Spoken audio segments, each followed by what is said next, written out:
નમસ્કાર દોસ્તો, Petromax YouTube ચેનલમાં આપ સૌ મિત્રોનું ફરી એકવાર સ્વાગત છે. શત્રુ બુદ્ધિ વિનાશાય દીપ જ્યોતિર નમોસ્તુતે. છેલ્લા થોડાક સમયથી ઘણા બધા મિત્રોના એવા મેસેજ, ફોન, સમાચાર કે આપણે અમેરિકાના પ્રમુખની ચૂંટણી પદ્ધતિ કેવી રીતે થાય, અમેરિકાના પ્રમુખ કેવી રીતે ચૂંટાય એ વિષય પર થોડીક ચર્ચા કરીએ. તો આપણો આજનો વિષય છે અમેરિકાના પ્રમુખની ચૂંટણી પ્રક્રિયા, તેનું સંવિધાન અને ભારત સાથે તેનો તુલનાત્મક અભ્યાસ. અમેરિકાના પ્રમુખની ચૂંટણી આખી દુનિયાને પ્રભાવિત કરે. છેક એન્ટાર્કટિકા ખંડથી શરૂ કરી અને નાનામાં નાનો ટાપુ જેવો દેશ હોય તો પણ અમેરિકાની ચૂંટણી એને પ્રભાવિત કરે છે, કારણ કે અમેરિકા દુનિયાનો સર્વાધિક શક્તિશાળી દેશ છે. અમેરિકા જગત કાજી કહેવાય, જગત જમાદાર કહેવાય. દુનિયામાં કોઈ એવી પોલિસી નથી કે જેની ઉપર અમેરિકાની અસર નથી. એટલે અમેરિકાના પ્રમુખની ચૂંટણી આખી દુનિયાને માટે ખૂબ માયને રાખે છે. હવે અમેરિકાના પ્રમુખની ચૂંટણીને સમજવા માટે આપણે અમેરિકાના સંવિધાનને થોડુંક સમજવું જોઈએ, કારણ કે કોઈ પણ વ્યક્તિનું બંધારણ જેમ સમજવું હોય તો તમારે એના ડીએનએમાં જવું પડે, એની પેઢી દર પેઢી, એના પેડિગ્રીને, એના વારસાગત લક્ષણોને, એના પિતામહોને જાણવા પડે. એમ કોઈ પણ સંસ્થાની આજની કાર્યપદ્ધતિને જાણવા માટે એના સંવિધાનને, એના કોન્સ્ટિટ્યુશનને, એના બંધારણને જાણવું જરૂરી છે. તો ભારતનું સંવિધાન જે છે એના ઉપર સૌથી મોટી અસર જો હોય તો દુનિયાના બે સંવિધાનની અસર ભારત ઉપર વધારે છે. એક યુએસએ અને બીજું યુકે.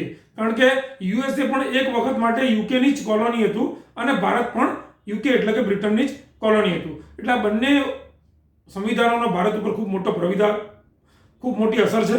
અમેરિકાનું સંવિધાન એમ કહેવાય છે ને છે જ અર્વાચીન વિશ્વનું લિખિત પહેલું બંધારણ છે, પહેલું રિટન કોન્સ્ટિટ્યુશન છે. એના પહેલા મોનાર્કી પહેલા કે જૂની મેસોપોટેમિયન કે ગ્રીક સંસ્કૃતિ જે ત્યાંના બંધારણો હતા, પણ આ અર્વાચીન વિશ્વનું સૌથી જૂનામાં જૂનું બંધારણ છે. 1789માં અમેરિકાનું બંધારણ ઘડાયું, એટલે બંધારણ અમલમાં આવ્યું 4 માર્ચ 1789ના રોજ. એટલે કે લગભગ 231 વર્ષથી અમેરિકામાં આ શાસન ચાલે છે. તો દુનિયામાં કેટલા પ્રકારની શાસકીય વ્યવસ્થા હોય તો 4 પ્રકારની શાસકીય વ્યવસ્થા છે. એક પ્રેસિડેન્શિયલ સિસ્ટમ કે જે અત્યારે અમેરિકામાં ચાલે છે, બીજી પાર્લિયામેન્ટરી સિસ્ટમ કે જે ભારતમાં ચાલે છે, સંસદીય કાર્યપદ્ધતિ, ત્રીજી સ્વિસ સિસ્ટમ અને ચોથી છે કોમ્યુનિસ્ટ સિસ્ટમ જે ચાઇના જેવા દેશોની અંદર ચાલે છે. હવે આપણી જે વ્યવસ્થા છે, ભારતની ચૂંટણી વ્યવસ્થા, ભારતની જે લોકશાહી છે એ સંસદીય લોકશાહી છે.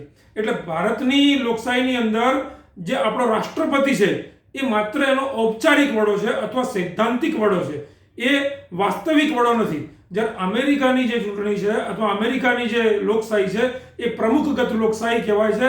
અમેરિકાનો પ્રેસિડેન્ટ છે એ દુનિયાનો સૌથી શક્તિશાળી પ્રેસિડેન્ટ એટલા માટે કહેવાય છે કે એ સૈદ્ધાંતિક રીતે તો પ્રેસિડેન્ટ છે જ, પણ વાસ્તવિક રીતે પણ પ્રેસિડેન્ટ છે.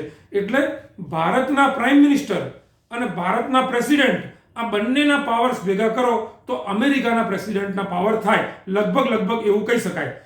કમ્પેરિઝન એક અર્થમાં જ સાચી છે સૈદ્ધાંતિક રીતે. એટલે ભારતના પ્રેસિડેન્ટ પાસે જે પાવર છે, ભારતના પ્રાઇમ મિનિસ્ટર પાસે જે પાવર છે, એ બંનેને ભેગા કરીને એક આ અમેરિકાનો પ્રેસિડેન્ટ થાય એવું આપણે કહી શકીએ. અમેરિકાના પ્રેસિડેન્ટને 4 વર્ષની અંદર હટાવવો મુશ્કેલ જ નહીં, અશક્ય છે.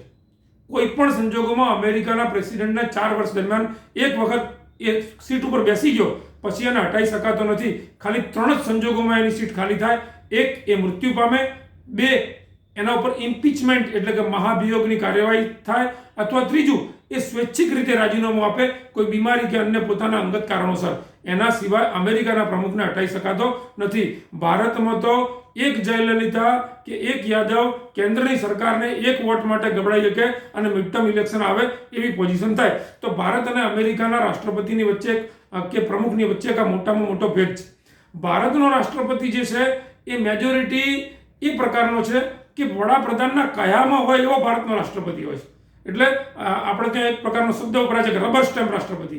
ભારતના રાષ્ટ્રપતિને ઇંગ્લેન્ડની જે રાણી છે, ઇંગ્લેન્ડની રાણી બંધારણીય રીતે ઇંગ્લેન્ડનો વડો કહેવાય છે, પણ ઇંગ્લેન્ડની રાણીને કોઈ પણ પ્રકારની સત્તા હોતી નથી. કારણ કે ઇંગ્લેન્ડની મિનિસ્ટ્રી કે જે પ્રધાનોની જે મંડળ છે એ કોઈ પણ કાયદો લખી અને એની સહીમાં મોકલે એટલે એને બ્લાઇન્ડ આંખે સહી કરી જ દેવાની હોય, બંધ આંખે એને સહી કરી દેવાની, એને કોઈ પ્રશ્ન પૂછવાનો અધિકાર નથી.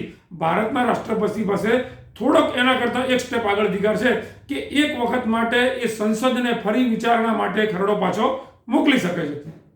આપણા બંધારણના ઘડવૈયા આંબેડકર સાહેબ, BN રાવ, આ બધા ખૂબ જબરજસ્ત હોશિયાર માણસોએ એવું કહ્યું છે કે દુનિયાનું એવું કોઈ કોન્સ્ટિટ્યુશન નથી કે જેને ભારતનું બંધારણ ઘડતા પહેલાં અમે ના વાંચ્યું હોય.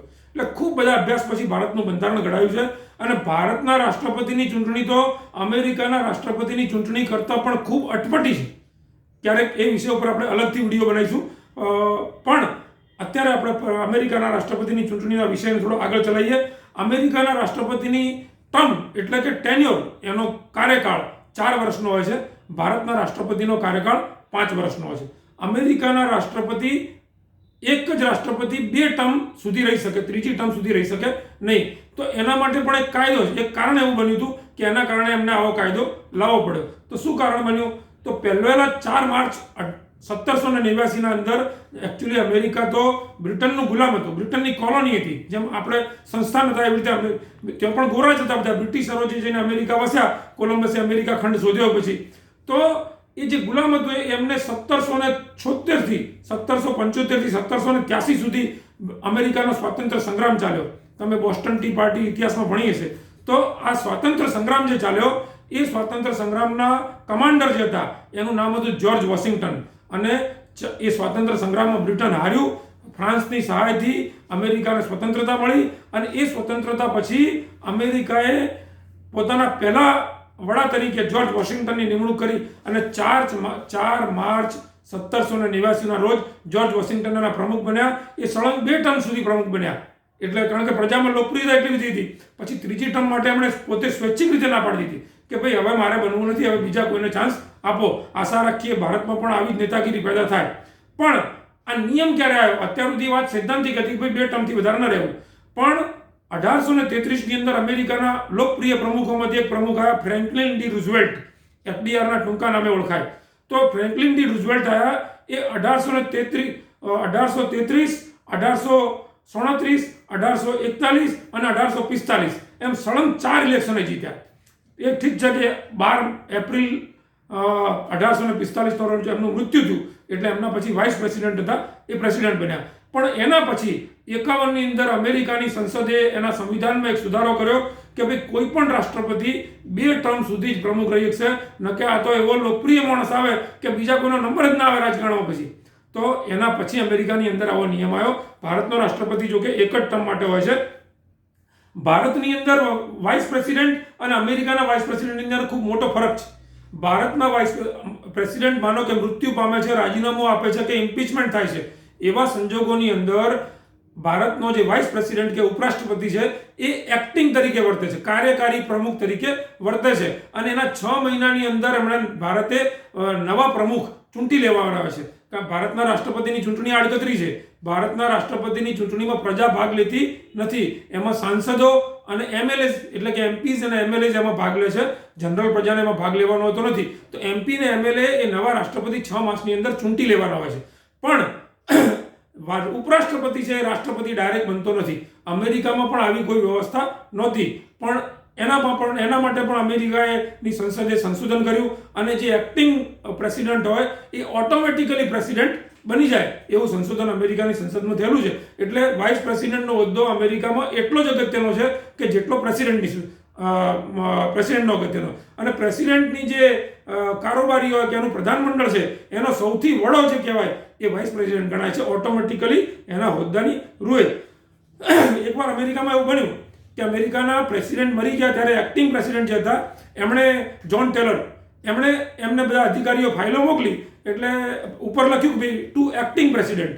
એમણે ના પાડી, એક્ટિંગ શબ્દ કાઢો તો જ હું એના ઉપર લખું, પ્રેસિડેન્ટ લખો તો જ હું સહી કરું. પછી એના પછી સંશોધન સુધારા થયા, એ લોકોએ પ્રેસિડેન્ટ કર્યું અને નિયમ લાવ્યો કે એક્ટિંગ પ્રેસિડેન્ટ નહીં પણ વાઇસ પ્રેસિડેન્ટ છે ઓટોમેટિકલી પ્રેસિડેન્ટ બની જાય. હવે માનો કે પ્રેસિડેન્ટ બની જાય છે અને વાઇસ પ્રેસિડેન્ટ હતા એ પ્રેસિડેન્ટ બની ગયા. તો પ્રેસિડેન્ટ બની ગયા એ સંજોગોમાં માનો કે 2 વર્ષથી વાઇસ પ્રેસિડેન્ટ હતા અને પછી પ્રેસિડેન્ટ બન્યા. તો 2 વર્ષ સુધી એ પ્રેસિડેન્ટ રહેશે તો એનો કાર્યકાળ પૂરેપૂરો 2 વર્ષનો ગણાશે. 1 વર્ષ 11 મહિના અને 29 દિવસ એ વાઇસ પ્રેસિડેન્ટમાંથી પ્રેસિડેન્ટ થયા તો એની એ ટર્મ ગણાશે નહીં. એ પોણા 2 વર્ષ કે જે 1 વર્ષમાં 1 દિવસ પણ ઓછો હોય તો એ ટર્મ પૂરી નહીં ગણાય, એના પછીની 2 ટર્મ સુધી રાષ્ટ્રપતિ બની શકે છે. આ પણ અમેરિકાની સંસદનો એક નિયમ છે. તો હવે તમને આશ્ચર્ય થશે, અમેરિકાનું સંવિધાન ખૂબ નાનું છે. એક પ્રસ્તાવનાને માત્ર 7 જ આર્ટિકલ છે. અને 7 આર્ટિકલ હોવાનું કારણ શું છે? અમેરિકા ફેડરલ કન્ટ્રી છે. ફેડરલ કન્ટ્રી એટલે રાજ્યોનો સમૂહ, કે જેની અંદર રાજ્યો, ફેડરલની અંદર એવું કે રાજ્યોની પાસે સત્તા ખૂબ હોય અને કેન્દ્રની પાસે સત્તા ખૂબ ઓછી હોય. હવે જ્યારે સત્તા જ ઓછી છે ત્યારે સત્તા, સંવિધાન જે છે એ કેન્દ્રનું હોય અને કેન્દ્ર પાસે સત્તા માત્ર નામની છે. કેવી છે? કે વિદેશની છે, ડિફેન્સની છે, લેન્ડની છે. આવી જે ઓવરઓલ સત્તા છે કેન્દ્ર પાસે છે, એમાં કેન્દ્ર ખાલી સંકેત કરે છે. અમેરિકાના જે 50 રાજ્યો છે એ 50 રાજ્યોને પોતાના ધ્વજ અલગ છે, પોતાનું બંધારણ અલગ છે, પોતાના રાજ્યની નાગરિકતા અલગ છે.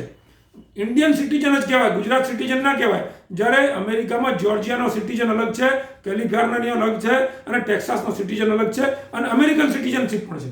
તો એ રીતે ફેડરલ સમૂહ જે છે એના અંદર રાજ્યો પાસે સત્તા ખૂબ છે અને એની ચૂંટણીમાં પણ રાજ્યોની સત્તા, રાજ્યોને પોતાની રીતે પોતાના નિયમો નક્કી કરવાની સત્તા આપેલી છે. હવે 1789માં અમેરિકાનું સંવિધાન અમલમાં આવ્યું, 4 માર્ચ 1789માં. છતાંય ક્યારેક કોઈને આશ્ચર્ય થાય કે અમેરિકાનો સ્વાતંત્ર્ય દિવસ જે છે એ 4 જુલાઈ ગણાય છે. એનું કારણ શું?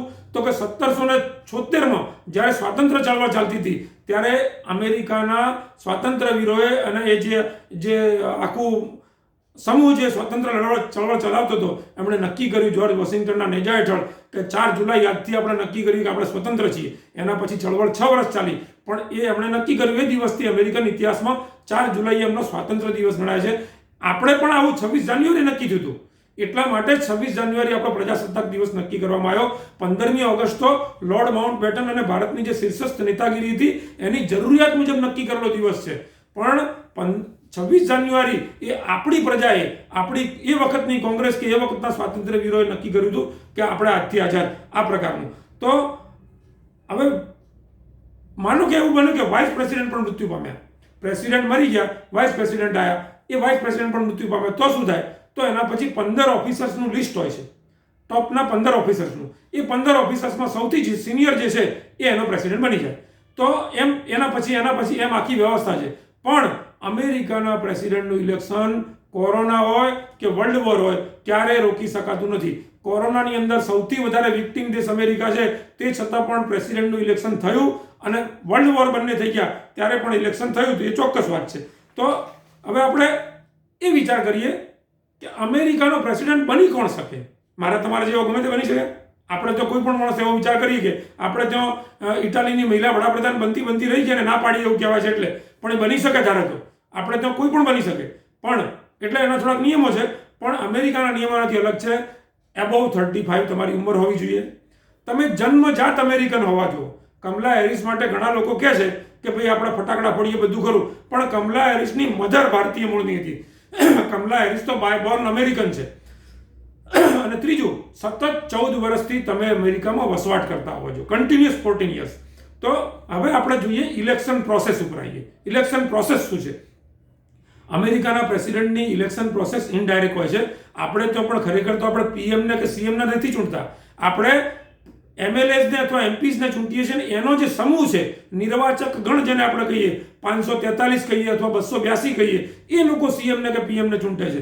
તો અમેરિકાની અંદર પણ આ પ્રકારનો જે નિર્વાચક સમૂહ જેને કહેવાય, એ તમે પેપરોમાં વાંચ્યા હશે હમણાં શબ્દો, ઇલેક્ટોરલ કોલેજ અથવા ઇલેક્ટર્સ, આવા જે લોકો છે એ લોકો અમેરિકાના પ્રમુખને ચૂંટે છે. હવે આપણે ઇલેક્શન પ્રોસેસ કુલ 7 તબક્કામાં વહેંચાયેલી છે અમેરિકાની. એને આપણે વિવિધ રીતે જોઈએ કે 7 તબક્કા કયા કયા છે. તો પહેલો તબક્કો આપણે જોઈએ, જે 20 જાન્યુઆરીએ પ્રમુખ બેસવાના છે. આજે જો બિડેન માનો કે પ્રમુખ થાય છે, લગભગ થઈ જ ગયા છે, પણ હજી સૈદ્ધાંતિક રીતે પ્રિન્સિપલી હજી જાહેર નથી થયા. તો એ જ્યારે જાહેર થશે અને જ્યારે બધું થશે ત્યારે એની નિયત ડેટ ફિક્સ છે કે 2020માં જે ઇલેક્શન થાય છે એના પ્રમુખ 20મી જાન્યુઆરી 2021ના રોજ સીટ ઉપર બેસે. તો 20 જાન્યુઆરી 2021ના રોજ સીટ ઉપર બેસનારા પ્રમુખની ચૂંટણીની શરૂઆત માર્ચ 2019માં થાય. એટલે કે 22 મહિના અને 19 દિવસ અમેરિકાના રાષ્ટ્રપતિની ચૂંટણી ચાલે, લગભગ પોણા 2 વર્ષથી વધારે. તો આ પોણા 2 વર્ષ પહેલા શું થાય કે આ જે ચૂંટણી થઈ હમણાં 3 નવેમ્બરે પ્રજાએ વોટ આપ્યા, એની શરૂઆત ક્યારે થઈ? માર્ચ 2019માં, એટલે સ્પ્રિંગ ઓફ સમરમાં. માર્ચ, એપ્રિલ ને મે મહિનો જે 2019નો છે એ વખતે એક શબ્દ છે ટર્મ. આ એ ટર્મ એવી છે કે AOI, એનાઉન્સમેન્ટ ઓફ ઇન્ટેન્શન. એટલે કે જે લોકોને રાષ્ટ્રપતિ બનવાની ઈચ્છા હોય, છગનને, મગનને, રમેશને, મહેશને, જેને અમેરિકાની પેલી 3 શરતો પૂરી થતી હોય, એ કોઈ પણ માણસ અમેરિકાનો રાષ્ટ્રપતિ બનવા માટે ઉમેદવારી ન થઈ શકે. તો એ રીતે લોકો જાહેરાત કરે. અને એવું ન માનતા કે 2 જ ગણાવે, 2 પાર્ટી છે ને 2 જ જણ છે. અમેરિકામાં પણ મલ્ટી પાર્ટી છે. અમેરિકામાં પણ ખૂબ લોકો આવી ઈચ્છા ધરાવે છે, કારણ કે બધા માણસો એક જેવા હોય. તો ત્યાં શાસન વ્યવસ્થા એવી છે કે લોકોને કંટ્રોલમાં રહેવું પડે છે. અને ત્યાં ટેકનોલોજી છે. આપણે ત્યાં પણ જ્યારે ટેકનોલોજી આવશે ત્યારે આ બધું થશે. તો અમેરિકન શાસન વ્યવસ્થાની અંદર એ 50, 60, 70 લોકો જાહેર કરે એનાઉન્સમેન્ટ ઓફ ઇન્ટેન્શન કે ભાઈ મારે પ્રમુખ બનવું છે. એટલે પ્રજાને ખબર પડે કે કેટલા લોકો મેદાનમાં છે અને કેટલા લોકો પ્રમુખ બનવા ઈચ્છે છે. માર્ચ, એપ્રિલ ને મે મહિનો આવતા બધા લોકોને ખબર પડી જાય કેટલી વિશે 100 થાય. બધા લોકોને એવું થાય કે સારું, આ તો બહુ અઘરું છે, એમાં ફાઇનાન્શિયલ કેપેસિટી આપણી કેટલી, આપણી પોલિટિકલ એબિલિટી કેટલી, આ બધી ધીમે ધીમે ખ્યાલ આવે. અને છેલ્લે મે મહિનો આવતા 4, 5 કે 6 જણા કે 7 જણા રહ્યા હોય કે જે લોકોએ ફોર્મ પાછા ન ખેંચ્યા હોય. આપણે ત્યાં થાય એવું સામાન્ય રીતે કોઈ ને કોઈ કારણસર અમુક બધા લોકો જે બધા નીકળતા જાય અને 10%થી પણ ઓછા કે 20%થી પણ ઓછા લોકો રહે. 10% લોકો રહે, માનો 50 જણે ભર્યું હોય તો 5 જણા રહે. તો એવો એક અંદાજી. હવે સ્ટેપ 2 આવે છે. આ સ્ટેપ 2માં ત્યાં હવે આ પ્રોસેસ આગળ ચાલી મે મહિના પછી. એ પ્રોસેસ છે જૂન 2019માં ચાલુ થઈ અને જૂન 2020 સુધી ચાલશે. આ પ્રાઇમરીઝ અને કોકેસીસ, આવા 2 શબ્દો છે.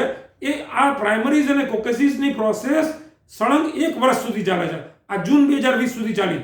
એમાં શું હોય છે? અમેરિકાના 50 રાજ્યો, અમેરિકાનો ધ્વજ તમે જોશો તેમાં 50 સ્ટાર દોરેલા છે. એ 50 સ્ટાર એ અમેરિકાના 50 રાજ્યો છે. અને અમેરિકા જ્યારે આઝાદ થયું ત્યારે 1789માં એની પાસે 13 રાજ્યો જ હતા. ધીમે કરતા એના અંદર બીજા 37 જોડાઈ ગયા અને હજી પણ બીજા 5-7 લાઈનમાં છે જોડાવા માટે. તો આ પ્રાઇમરીઝ અને કોકેસીસ જે છે એક સિલેક્શન પ્રોસેસ છે. એમાં 36 રાજ્યો એવા છે જેમાં પ્રાઇમરીઝની પ્રોસેસ છે અને 14 રાજ્યો એવા છે જેમાં કોકેસીસની છે. કારણ કે બંધારણ બધાનું અલગ અલગ છે. રાજ્યો પોતાની રીતે નક્કી કરે છે પ્રોસેસ કેવી રીતે કરવી છે. તો આ 36 સ્ટેટોમાં સરકારના પ્રતિનિધિઓ નક્કી કરે કે આ પ્રાઇમરીઝ કોણ હોય. અને કોકેસીસની અંદર 14 સ્ટેટમાં પોલિટિકલ પાર્ટીઓ એવું નક્કી કરે કે ભાઈ આ કોકેસીસ કોણ હશે. આ બધા કોણ? આ જે પ્રતિનિધિઓ સરકારે કે પોલિટિકલ પાર્ટીઓ નક્કી કર્યા, એ પ્રતિનિધિઓ જૂન 2019 થી જૂન 2020 સુધીમાં નોમિનીઝ નક્કી થાય. એ નોમિનીઝ એક પ્રેસિડેન્શિયલ કોન્વેન્શન થવાનું છે સપ્ટેમ્બર 2019માં, એના માટે નક્કી થાય. એ પોતાના રાજ્યની અંદર, પોતાના જિલ્લાની અંદર એ બધા ચર્ચા વિમર્શ ચાલે, ડિબેટ થાય, ભાષણો થાય, ડિનર ડિપ્લોમસી આપણે જે શબ્દ આવે છે કે લંચ થાય. આ બધા જુદી જુદી જગ્યાએ પોતપોતાના સમાજોની અંદર કે બધા અનેક પ્રકારે ક્યાં પણ જે પ્રકારે મળી શકાય એ મેળાવડાઓ થયા પછી કયા રાજ્યમાંથી કોણ ઓથોરાઇઝ વ્યક્તિ નોમિનીઝ થશે એવું નક્કી થાય. અને એ માટેનું એક કન્વેન્શન થાય. એ કન્વેન્શન મેમાં નક્કી થઈ ગયું, ફાઇનલ થઈ ગયું. જુલાઈ, ઓગસ્ટ અને સપ્ટેમ્બરની અંદર આ કન્વેન્શન થાય. એ કન્વેન્શનનું નામ છે પ્રેસિડેન્શિયલ નોમિનેશન કન્વેન્શન. આ કન્વેન્શનની અંદર મુખ્યત્વે ડેમોક્રેટિક અને રિપબ્લિક પાર્ટીના ઉમેદવારો હોય, બીજા પણ હોય. આ બધા શું નક્કી કરે કે પેલા મેની અંદર ફાઇનલી જે 5 જણ લોકોએ નક્કી કર્યું કે અમે તો લડવાના જ છીએ, એ 5માં આપણો ઉમેદવાર કોને ફાઇનલ કરવો. કારણ કે એમાં એવું હોય કે ડેમોક્રેટિક વતીએ 2 હોય ને રિપબ્લિક વતીએ 2 હોય. એક પાર્ટીમાંથી 2 ઉમેદવાર ના થયા એવું ના હોય પણ ખરા. તો એમાં આ બધા ભેગા થઈ પ્રાઇમરીઝ અને કોકેસીસ એ બધા નક્કી કરે કે આપણો પ્રેસિડેન્ટ તરીકે આપણો ઉમેદવાર કોણ. અહીંયા પેરાશૂટ લેન્ડિંગ ક્યાં આવતું જ નથી. જો ભારતનો રાષ્ટ્રપતિ તો જે લુટિયન્સ વિસ્તાર છે દિલ્હીનો કે રાયસીના હિલમાં બેસીને નક્કી થાય કયો રાષ્ટ્રપતિ આપણો હશે. અને અચાનક આપણા હવે કોઈ નામ આવી જાય પ્રતિભાસિંહ પાટીલનું કે જ્ઞાની જેલસીનું, એવું અમેરિકામાં થતું નથી. હવે આ જે પ્રાઇમરીઝ અને કોકેસીસ છે કન્વેન્શનમાં ભેગા થયા, એ બધા પહેલા રાઉન્ડમાં ફાઇનલ કરી દે કે ભાઈ કોણ આપણો ઉમેદવાર. ફાઇનલી ડેમોક્રેટિકનો આ જો બિડેન અને રિપબ્લિકના ડોનાલ્ડ ટ્રમ્પ, આવું નક્કી થઈ ગયું માનો. પણ પહેલા રાઉન્ડમાં ફાઇનલ ન થયું તો એને બ્રોકર્ડ કન્વેન્શન કહેવાય. એટલે બ્રોકર્ડ કન્વેન્શન થાય તો પછી શું થાય કે બધા ફ્રી વોટર થઈ ગયા. કારણ કે કન્વેન્શન ભેગું થયું નહીં, એ બધા ફ્રી વોટર થયા. ફરી પાછી વિચાર વિસરણ, ભાષણ, ડિબેટ બધું ચાલે અને ફાઇનલી એ પાર્ટી દીઠ એક નક્કી થાય. હવે જે એક ઉમેદવાર નક્કી થયો એ એસેપ્ટન્સ સ્પીચ આપે. એટલે એક પ્રકારની આભાર સ્પીચ કે ભાઈ તમે મને ઉમેદવાર તરીકે ડેમોક્રેટિક પાર્ટી વતી નક્કી કર્યો એ બદલ તમારો આભાર, એમ દરેક પાર્ટીનો ઉમેદવાર ત્યાં નક્કી થઈ જાય. સપ્ટેમ્બર 2019ના એન્ડમાં નક્કી થાય. એટલે એ વખતે પ્રજાને, મીડિયાને અને અમેરિકા બહારના દેશોને ચૂંટણીમાં રસ ધરાવનારા, પોલિટિક્સમાં રસ ધરાવનારા સિવાયના લોકોને ખબર પડે કે હવે અમેરિકામાં ફલાણી પાર્ટીનો ઉમેદવાર કયો.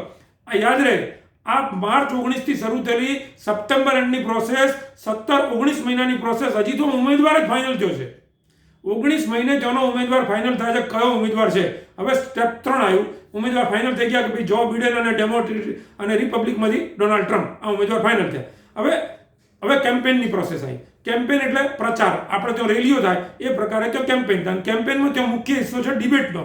તો presidential and vice presidential debates કહેવાય. એક એનજીઓ છે, એ એનજીઓ આ પ્રકારની ડિબેટ્સ યોજે. ડિબેટ્સમાં સામસામી ચર્ચાઓ થાય. આ ડિબેટથી પ્રજાને એક એવો ફાયદો થાય કે આ દુનિયાના સૌથી શક્તિશાળી દેશનો બનનારો આપણો રાષ્ટ્રપતિ જે છે એની બુદ્ધિ કેવી, એની સ્કિલ કેવી, એનું ભાષણ કેવું, એની આવડત કેવી, જુદા જુદા વિષય ઉપરની ડેપ્થ કેવી, કયા સંજોગોમાં કેવા નિર્ણય લેશે એના વિચાર જાણી શકાય. એ મૂર્ખ છે કે અતિ હોશિયાર છે, રિઝર્વ છે કે કેવો છે એ વાત જાણી શકાય. અને આ ડિબેટના પહેલાં અને ડિબેટ પછી જે પેલી એનજીઓઝ છે એ એનજીઓ એક પ્રકારના સર્વે કરાવે અને એના પ્રતિ પ્રજાનું રૂખ જાણી શકાય, પ્રજા નેતાને જાણી શકે અને એ પ્રકારે પ્રજાનો રૂખ, પ્રજાની દિશા કઈ તરફ છે એટલું જાણી શકાય અને પ્રજાને એનો પરિચય થાય. હવે તમે 3 શબ્દો કદાચ ધ્યાનથી સાંભળ્યા હશે, રેડ સ્ટેટ, બ્લુ સ્ટેટ અને પર્પલ સ્ટેટ. આ રેડ સ્ટેટ છે એનો મતલબ કે રિપબ્લિક પાર્ટીનો ગઢ.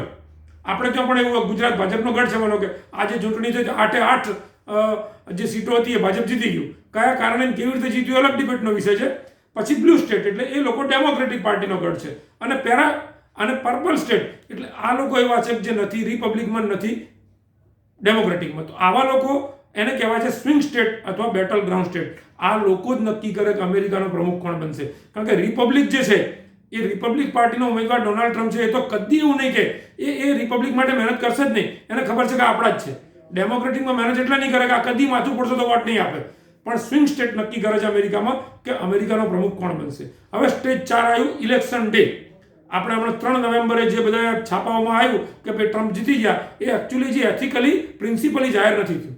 તો આ 3 નવેમ્બરના રોજ શું નક્કી થાય? એ નક્કી થાય એમાં અમેરિકાની જે સંસદ કે દુનિયાની જે કોઈ પદ્ધતિ છે એ પદ્ધતિમાં 2 પ્રકાર છે, સેન્ટર અને સ્ટેટ હોય. એક સેન્ટર અને એક સ્ટેટ હોય. તો બંનેની અંદર એક જ પ્રકારની પેટર્ન હોય કે લેજિસ્લેટર હોય, એક્ઝિક્યુટિવ હોય અને જ્યુડિશિયરી હોય. જ્યુડિશિયરીમાં ઇલેક્શન થાય નહીં કારણ કે એ તો સિલેક્શનથી જજ બને. લેજિસ્લેટરની અંદર અમેરિકાની કોંગ્રેસ જે છે એ 2 ગૃહોની બનેલી છે, HOR એટલે હાઉસ ઓફ રિપ્રેઝેન્ટેટિવ અને સિનેટ. આપણે જેમ લોકસભા છે અને રાજ્યસભા છે. યુકેની અંદર જેમ house of lords and house of Commons એવું.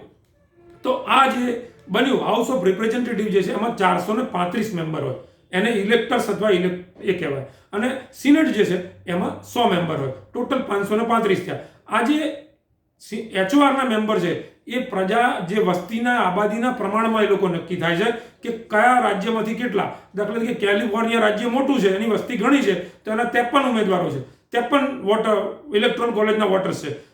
ટેક્સાસમાં 36 છે, ન્યુયોર્કમાં 27 છે. તો એ પ્રકારે નક્કી થાય. હવે સિનેટ જે છે એમાં વસ્તી પ્રમાણે નથી, એમાં નાનામાં નાના રાજ્ય છે એનાય 2 અને મોટું છે એનાય 2. અલાસ્કાનો માનો કે HORમાં 1 વોટ છે તો એનાય 2 અને કેલિફોર્નિયાનો 53 છે તો એનાય 2. એના 50 દુની 100 વોટ એના હોય. તો 435 + 100 બરાબર 535 થયા. પણ અમેરિકાના ઇલેક્ટોરલ કોલેજની અંદર 538 વોટ છે. તો એમ થાય કે 3 વોટ ક્યાંથી આવ્યા? 3 વોટ એના છે કે અમેરિકાની રાજધાની છે વોશિંગ્ટન DC. આ વોશિંગ્ટન DCની અંદર અમેરિકાનો પ્રમુખ બેસીને 4 વર્ષ શાસન કરે, આખી દુનિયાને ધમકાવે. તો આ વોશિંગ્ટન ડીસીએ નક્કી કર્યું ભાઈ, એના લોકોએ કીધું કે પ્રમુખ અમારે ત્યાં બેસે, બધી અમેરિકાની કાર્યવિધિ અહીંથી નક્કી થાય, તો અમને વોટ કેમ નહીં? હવે નિયમ એવો છે કે અમેરિકાનું જે રાજ્ય હોય ને એને જ વોટિંગ મળે, બીજાને વોટિંગ મળે નહીં. વોશિંગ્ટન DC એ રાજ્ય નથી. DC એટલે ડિસ્ટ્રિક્ટ ઓફ કોલંબિયા, માત્ર એક ડિસ્ટ્રિક્ટ છે. એટલે સ્પેશિયલ કેસની અંદર અમેરિકાના સંવિધાનમાં સુધારો થયો અને નક્કી થયું કે અમેરિકાના નાનામાં નાના સ્ટેટ પાસે જેટલું વોટિંગ હોય એટલું વોટિંગ એમને આપવું. દાખલા તરીકે અલાસ્કાને 1 વોટ ઉપલા ગૃહનો છે અને 2 વોટ સિનેટના છે, 3 વોટ થયા. એ રીતે વોશિંગ્ટન DCને 3 વોટ આપવામાં આવ્યા. તો 435 હાઉસ ઓફ રિપ્રેઝેન્ટેટિવના, 100 વોટ સિનેટના અને 3 વોટ વોશિંગ્ટન DCના, એમ કરીને 538 વોટ અમેરિકાના ઇલેક્ટોરલ કોલેજ, જે તમે હમણાં છાપામાં વાંચો છો એને કહેવાય ઇલેક્ટોરલ કોલેજ. તો આ થયું અમેરિકાના રાષ્ટ્રપતિને ચૂંટનારો ઇલેક્ટોરલ કોલેજ અથવા નિર્વાચક ગણ. બરાબર. હવે દર 2 વર્ષે અમેરિકામાં ઇલેક્શન ડે આવે. આપણે આમાં જે 4 વર્ષે આવે નહીં. અમેરિકાના રાષ્ટ્રપતિ અને વાઇસ પ્રેસિડેન્ટની ચૂંટણી 4 વર્ષે આવે. અમેરિકાના હાઉસ ઓફ રિપ્રેઝેન્ટેટિવ જે છે એની ચૂંટણી દર 2 વર્ષે થાય. અમેરિકાની સિનેટ છે એ આપણી રાજ્યસભાની જેમ એના દર 2 વર્ષે એના 1/3 મેમ્બર બદલાઈ જાય. બરાબર. અને એ પ્રમાણે રાજ્યોની અંદર પણ થાય. તો ઇલેક્શન ડે ક્યારે આવે? તો કે દર 2 વર્ષે નવેમ્બર મહિનાના પહેલા સોમવાર પછીનો મંગળવાર જે આવે એ અમેરિકાનો ઇલેક્શન ડે ફિક્સ હોય પ્રજા માટેનો. નવેમ્બર મહિનાના પહેલા સોમવાર પછીનો મંગળવાર. આ વખતે પહેલો સોમવાર નવેમ્બર મહિનામાં 2જી તારીખે આવ્યો, એટલે 3જી તારીખે ઇલેક્શન ડે આવ્યો. 2022માં ઇલેક્શન આવવાનું છે, HORનું અને બીજું બધું રાજ્યોનું. તો એ ઇલેક્શનનો પહેલો સોમવાર છે 7મી તારીખે આવે છે અને 8મી તારીખે મંગળવાર આવે છે. તો 2022ના 8મી નવેમ્બરે અમેરિકાનું ઇલેક્શન આવે એ આજથી નક્કી છે.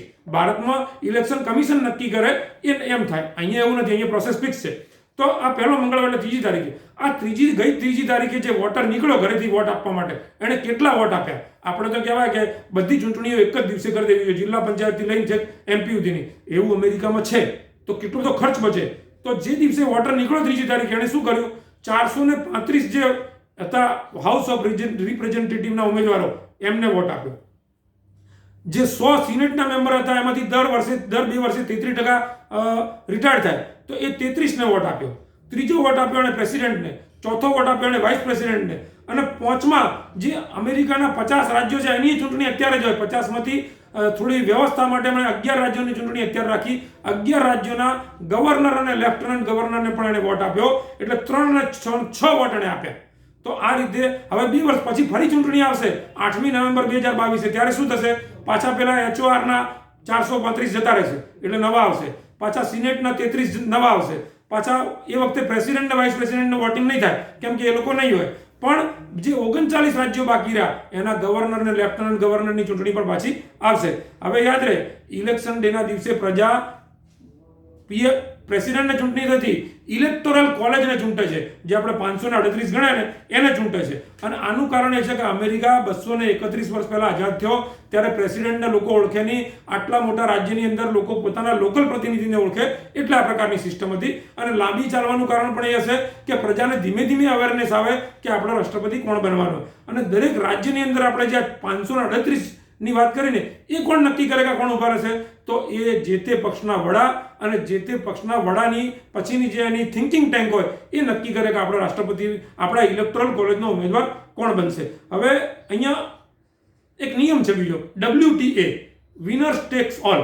એવો એક વિચિત્ર નિયમ છે. એમ થાય કે આટલી બધી સુધરેલી ડાહી શાણી પ્રજા આ નિયમ કેમ, ઇલોજિકલ નિયમ કેમ હજી સુધી ચાલુ રાખ્યો હશે? પણ હવે એમની સિસ્ટમ અથવા પેટર્ન એમને માન્ય હશે. અમેરિકાના 50 રાજ્યોમાંથી 48 રાજ્યોમાં નિયમ લાગુ પડે છે. દાખલા તરીકે એક રાજ્ય છે ટેક્સાસ. ટેક્સાસની અંદર 36 સીટો છે. તો 36 + 2 સેનેટની 38 સીટોમાંથી 19 આવે, બંને સરખા ઉમેદવાર. પણ જે ઉમેદવાર 20 સીટો લઈ જાય બાકીની 18 સીટો એની ગણાય. એટલે જે 50+1 જે લઈ ગયા બાકીની બધી સીટો એની થઈ ગઈ, 49 એની થઈ ગઈ. 51 જણે લીધી, 49% એની થઈ ગઈ. એટલે વિનર ટેક્સ ઓલ, જે જીતે એ બધું લઈ જાય. આ પ્રકારનો નિયમ છે. 2 જ રાજ્યો એવા છે, માઇને અને નેબ્રાસ્કા. આ 2 રાજ્યો એવા છે કે જેમાં વિનર ટેક્સ ઓલનો નિયમ લાગુ પડતો નથી. હવે સ્ટેજ 5માં આવીએ કે 538 કોલેજ, ઇલેક્ટોરલ કોલેજ જે નક્કી થઈ ગયા એ લોકો શું કરે? એ પોતપોતાના રાજ્યોની અંદર પોતપોતાના રાજ્યની જે કેપિટલ સિટી છે, માનો કે કેલિફોર્નિયા છે તો એના અંદર સિએટલ છે કે ન્યુયોર્કમાં ન્યુયોર્ક છે. આ રાજ્યોની અંદર ડિસેમ્બર મહિનાનો એવો બુધવાર, ડિસેમ્બર મહિનાના બીજા બુધવાર પછી આવનારો સોમવાર, ડિસેમ્બર મહિનાના બીજા બુધવાર પછી આવનારા સોમવારના દિવસે, એટલે કે આ વખતે 14મી ડિસેમ્બરે એ લોકો 538 ઇલેક્ટોરલ કોલેજ છે એ પોતપોતાના નક્કી કરેલા જે પ્રેસિડેન્ટ છે, જેના આધાર, જેના નિશાન ઉપર એ લોકો ચૂંટાઈને આવ્યા છે એના માટે વોટિંગ કરશે પોતપોતાના સ્ટેટમાં. એક હોય તો એક અને 53 હોય તો 53. તો આનું કોઈ રીતે વોટ કરશે? હવે આ બધા જે ઇલેક્ટોરલ્સ અથવા ઇલેક્ટોરલ કોલેજ અથવા ઇલેક્ટર્સ 538 છે એ લોકો પ્લેસ્ડ હોય છે, એટલે કે શપથબદ્ધ હોય છે. કેમ કે જેના નિશાન ઉપર તમે ચૂંટાઈને આવ્યા છો તમારે જઈને એને જ વોટ આપવાનો છે. પણ એવું દરેક જગ્યાએ દરેક વખતે બન્યું નથી. અમેરિકાના ઇતિહાસમાં 165 વખત એવું બન્યું છે કે આ પ્લેસ્ડ જે ઇલેક્ટોરલ કોલેજ છે એને જઈને બીજાને વોટ આપી દીધો. એ ફરી ગયા હોય, કોઈ સંજોગોમાં રાષ્ટ્રપતિ મરી ગયા હોય અને કોઈ સંજોગોમાં બધા ફરી ગયા હોય, કારણ કાગડા બધે કાળા. તો આ લોકો ફરી જાય એવા સંજોગોમાં આપણે બીજો વોટ આપ્યો હોય તો આ ફરી જનારા જે ઇલેક્ટર્સ છે એને ફેથલેસ ઇલેક્ટર કહેવાય. પણ જો કે એવું બન્યું છે કે 231 વર્ષના ઇતિહાસમાં ફેથલેસ ઇલેક્ટરના કારણે કોઈ પ્રેસિડેન્ટ કે વાઇસ પ્રેસિડેન્ટ ચૂંટણી હારી ગયો હોય એવું બન્યું નથી. એટલે એથિકલી પ્રિન્સિપલી હજી જો બિડેન જાહેર થયા નથી, પણ આ અત્યાર સુધીનો ઇતિહાસ જે છે એના આધારે કહેવાય કે એમાં હવે કોઈ પ્રોબ્લેમ આવશે નહીં, કારણ કે ફેથલેસ ઇલેક્ટર પણ બહુ લાંબુ બગાડી શકતા નથી. હવે આવ્યું એટલે 14 ડિસેમ્બર 2020ના રોજ આ વોટિંગ થશે. હવે આવ્યો છઠ્ઠો તબક્કો કાઉન્ટિંગનો. આપણે બધા એમ કાઉન્ટિંગ થઈ ગયું, આ થયું તે થયું, પણ આ બધું મીડિયા માટેનું છે, જનરલ પ્રજા માટેનું છે, એજમ્પશન્સ છે. કાઉન્ટિંગ કોણ કરે? જે 538 નવેમ્બર 3 નવેમ્બરના 2-3 દિવસ પછી કાઉન્ટિંગ થયું એ ઇલેક્ટોરલ કોલેજ જે છે એમનું તો થઈ ગયું કાઉન્ટિંગ. એ લોકો પોતપોતાના વિસ્તારના ઇલેક્ટર્સ જાહેર થઈ ગયા. એ લોકો તો કામ શરૂ કરી દે, કારણ કે નવેમ્બર અને ડિસેમ્બર એ કામ શરૂ કરે. એ લોકો બેસીને નક્કી કરે પોતાના પ્રેસિડેન્ટ જે છે કે વાઇસ પ્રેસિડેન્ટ એના માટે વોટ આપે. હવે 538 લોકો છે એને ભાગ્યા 2 કરોડ એટલે 269 થયા, પ્લસ 1 કરોડ એટલે 270 થયા. ભારતમાં જેમ 272 પ્લસ કહેવાય એવી રીતે. તો એ 269 પ્લસ 1 જ્યારે થાય એ માણસ જ પ્રેસિડેન્ટ બને. 270 આવે એ જ પ્રેસિડેન્ટ બને, આ નિયમ. પણ માનો કે 269 બંને મળ્યા તો અથવા તો એવું થાય કે ઉમેદવાર વધુ હોય ક્યારેક અને 250, 28, 11 અને 9 થયા, એમ કરીને 538 થયા તો, અને એવું ના માનશો કે ન થાય. આવું અમેરિકાના ઇતિહાસમાં 3 વખત થઈ ચૂક્યું છે. તો આવું થાય તો અમેરિકાની જે કોંગ્રેસ છે, ઉપલું ગૃહ અને નીચલું ગૃહ બંને ભેગું થઈને જે 535 જે છે અને 3, તો એ આખી બોડી જે કોંગ્રેસની છે એ ઇલેક્શન બોડીમાં કન્વર્ટ થઈ જાય અને કન્ટિન્જન્ટ ઇલેક્શન જાહેર કરે, તાત્કાલિક ઇલેક્શન જાહેર કરી દે. એ ઇલેક્શન ત્યાં થાય અને ત્યાં એક રાજ્ય છે આખું એ એક આ જે 53 કે 55 છે એ એક વોટ તરીકે વર્તે. એટલે 50 રાજ્યોના 50 વોટ, એમાંથી જેને 26 મળે એ પ્રેસિડેન્ટ થઈ જાય. એ 55 વોટ નહીં કરવાનો કે 38 વોટ નહીં કરવાનો, આખા રાજ્ય વતી એક જ વોટ ગણાય કે આ રાજ્ય આમાં ગયું, બસ એ રીતે વોટિંગ થાય. તો આ 50 માંથી 26 મળે એ પ્રેસિડેન્ટ થયો ગણાય. પણ માનો કે ફરીથી એવું થયું કે 23 આયા અને 20 આયા અને 7 આયા એવું થયું, ફરીથી ફ્રેક્ચર થયું, તો એવા સંજોગોમાં વાઇસ પ્રેસિડેન્ટ જે હોય એ ઓટોમેટિકલી સંવિધાનમાં લખેલું છે કે 4 માર્ચ 2021ના રોજ અમેરિકાનો પ્રેસિડેન્ટ જાહેર થઈ જાય. 4 માર્ચ કેમ કે પેલા જ્યોર્જ વોશિંગ્ટને પહેલો અમેરિકાના પ્રમુખ તરીકેનો ચાર્જ સંભાળ્યો હતો, એની યાદમાં 4 માર્ચ નક્કી કરેલો છે. આવું થાય એટલે ઓટોમેટિકલી એ પ્રેસિડેન્ટ બની જાય, વાઇસ પ્રેસિડેન્ટ છે. અને વાઇસ પ્રેસિડેન્ટ જે પ્રેસિડેન્ટ બન્યો, તો હવે વાઇસ પ્રેસિડેન્ટનું શું? તો કે એના માટે ચૂંટણી ના થાય, એ પ્રેસિડેન્ટ પોતે જ નોમિનેટ કરે કોઈને, અને એ વ્યક્તિ પ્રેસિડેન્ટ બને. એ નોમિનેટ કરેલા વ્યક્તિને અને સંસદના બંને ગૃહો પાસે રેટિફાય કરાવવો પડે, એ અમેરિકાનો વાઇસ પ્રેસિડેન્ટ બને. તો આ પ્રકારે હવે આવ્યો છેલ્લો સ્ટેજ, ઇનોગ્યુરેશન ડે અથવા ઇન્સ્ટોલેશન સેરેમની, ઓથ સેરેમની આપણે જેને કહીએ, શપથ ગ્રહણ સમારોહ. તો એ અમેરિકાના સંવિધાનમાં નક્કી છે કે 20 જાન્યુઆરી 2021ના રોજ થાય. હવે ઘણાને એમ થાય કે અમેરિકાનું ઇલેક્શન ક્યારે થાય જોવું હોય તો કોઈ પણ લીપ યર તમારે દેખવાનું, એમાં જ અમેરિકાની ચૂંટણી થાય. 2020, 2022, 2024, 2026 તમે લીપ યર એટલે 4 થી ભાગો અને શૂન્ય શેષ વધે એને લીપ યર કહેવાય. તો અમેરિકાના ચૂંટણી થઈ ગઈ 2020માં, પણ એના પ્રમુખનો કાર્યકાળ શરૂ થાય છે 20 જાન્યુઆરી 2021ના રોજ. ફરી નવા પ્રમુખનો કાર્યકાળ ક્યારે શરૂ થશે? 20 જાન્યુઆરી 2025ના રોજ. તો એમ આ 22 મહિનાના 19 દિવસ ચાલેલી પ્રોસેસનો 20 જાન્યુઆરી 2021ના દિવસે વિધિવંત અંત આવે. એ દિવસે અમેરિકાનો રાષ્ટ્રપતિ એની કાયદેસરની ખુરશી ઉપર બેસે અને આખી દુનિયા પર જે પ્રકારે જુદા જુદા પ્રકારે ફિઝિકલી, ઇથિકલી, પ્રિન્સિપલી જે એની એક પ્રકારની